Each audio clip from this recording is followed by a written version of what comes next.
Բարև ձեզ, իմ սիրելի ժողովուրդ, այսօր ես շարունակում եմ իմ ելույթները հայերի սխալները եւ ինչ անել խորագրի ներքո։ Ուրեմն ժողովուրդ ջան, ես Եղեռնի օրվա ժամանակ ելույթ չունեցա, քանի որ չէի կարող։ Բայց մեծ հպարտությամբ նայեցի իմ ժողովրդի միասնական շքերթը ջահերով, որը մեր ազգի միասնությունն էր ցույց տալիս, ուժը, համառությունը, հայրենասիրությունը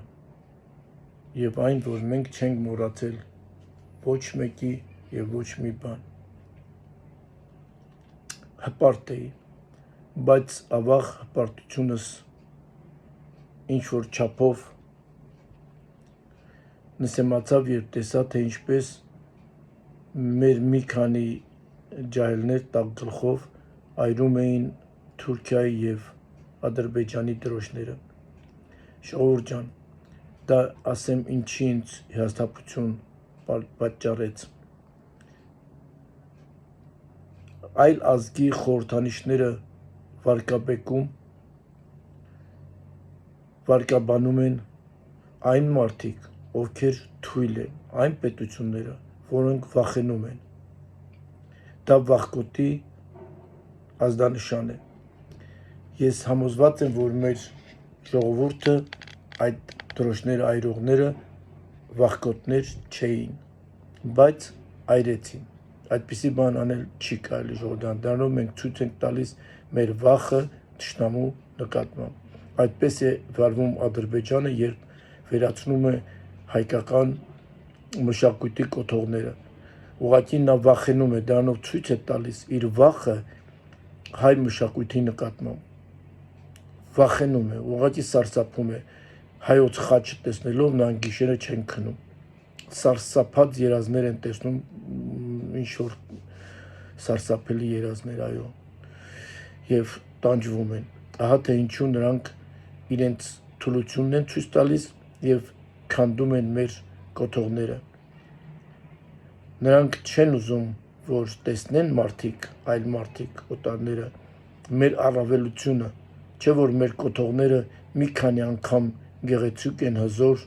ճարտարապետական իմաստ ունեն, քան իրենցը։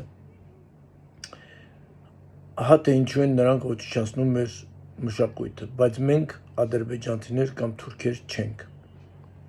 Դա չէր կարելի անել, ժողովուրդ ջան։ Այսքան հպարտություն ապրելուց հետո մեր Եղեռնի սուգը կրելով հաջորդ օրը ուղղակի շշմեցի, ուղղակի ես շոկի մեջ էի, ինչպես ասում են։ Ինչպես կարելի էր այդպիսի տխուր օրից հետո ընդամենը մի քանի ժամ էր անցել եւ մեր ազգը նու թեկուս մի մասը դուրս եկավ մեր հիմնական ազգային հրապարակ եւ սկսեց փարթի անել։ Սկզբից ասեմ, թե ինչ է փարթին։ Ես այդպես էլ չհասկացա այդ խոսքի իմաստը։ Չէ որ մենք ունենք հայկական գեղեցիկ բառեր, որոնք կարելի է օգտագործել եւ օգտագործել ենք մինչեւ օրս։ Դե լավ, ոչինչ, փարթի։ Եվ ինչ էր նշանակում այդ օտար լեզվի տակ թաքնված այդ հավաքույթը, այդ խնջույքը։ Դա ապացուցեց, որ մեր ժողովուրդը սոված է, աչքը լի չէ, աչքը ուտելու վրա է։ Եվ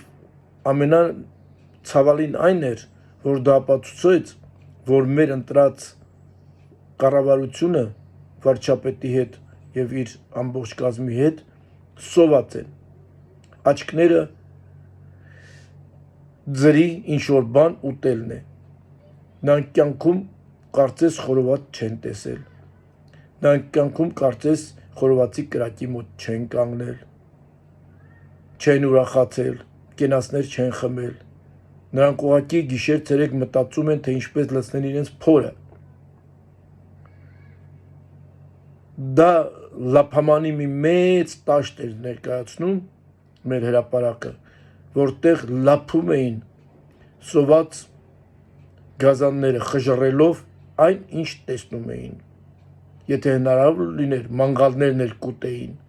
շամփուրների հետ միասին։ Այդպիսի տպավորություն էր թողնում։ Ինչ է նշանակում կուլտուրական ամենամեծ կոթողի այսօրվա Հայաստանի հանրապետական հրապարակում այդպիսի մեծ ու գեղեցիկ շենքերի ու հրապարակի մեջտեղում մեր գլուխգործոց Թամանյանի ճարտարապետական կոթողների առջև կրակ անել, ծուխ անել եւ չտեսի նման ուտել, միայն ուտել, ուրիշ ոչ մի բան, նա չէր հետաքրքրում, թե ինչ երաժշտություն է լսվում, թե մարդիկ ինչի են եկել այդտեղ, թե ինչ ցավեր են ապրել հայերը մեկ օր առաջ, թե ինչ ցավեր ու դարդեր է սպասում հայերին սանից հետո, նրանք ուղղակի այդ օրը լցնում էին իրենց փորը ընդհանուր լափամանից։ Ես համարում եմ այն մարդիկ, որոնք գնացել էին այդ փարթիին, իրենց բառերով ասած, նրանք ակնկալում էին եւս մի անգամ լցնել իրենց ճարպացած փորը, ստամոքսը։ Ահա թե ինչու են գնացել այդ մարդիկ այդտեղ։ Ես հիշում եմ Լոռվա երգի տոնը, հավաքվում էինք մեր Սոճիների պուրակում, ընտանիքներով, ընկերներով, շատ գեղեցիկ էր, հնչում էր երգը, երաժշտությունը, հայկական ազգային։ Ես հիշում եմ Կզարթումյանի գրած կիրովական երգը, որը հպարտություն էր ներշնչում յուրաքանչյուր կիրովականցու, երևի մինչև օրս, եւ այդ գեղեցիկ հայկական երաժշտությունների տակ մենք խորոված էինք անում, ուրախանում, հպարտանում, հանդիպումներ կազմակերպում, ավելի ու ավելի ամրացնում մեր ընկերական շրջապատը, մեր ընտանիքը ավելի էր ամրանում, մենք զգում էինք հայի ուժը, մեր ընտանիքների ու մեր ընկերական շրջապատի, մեր ժողովրդի, մեր ազգի ուժը, եւ հետո հավաքում մեր տեղը ամեն ինչ ոչ մի աղբ չթողնելով, եթե ինչ էլ թողնում էինք, կազմակերպված հավաքվում էր հաջորդ օրը եւ վնասներ չէր հասցվում մեր գեղեցիկ Սոճիների պուրակում։ Ահա դա էր հայկական խնջույքը, այսօրվա ձեր ասած փարթին։ Ահա դա էր մեր ժողովրդի կուլտուրան եւ ոչ թե ասֆալտի վրա տուֆակերտ մեր շենքերի պատերը սևացնելով, ծուխ անելով, ծխելով, թափելով ամեն ինչ ասֆալտին մեր գեղեցիկ հրապարակի, որը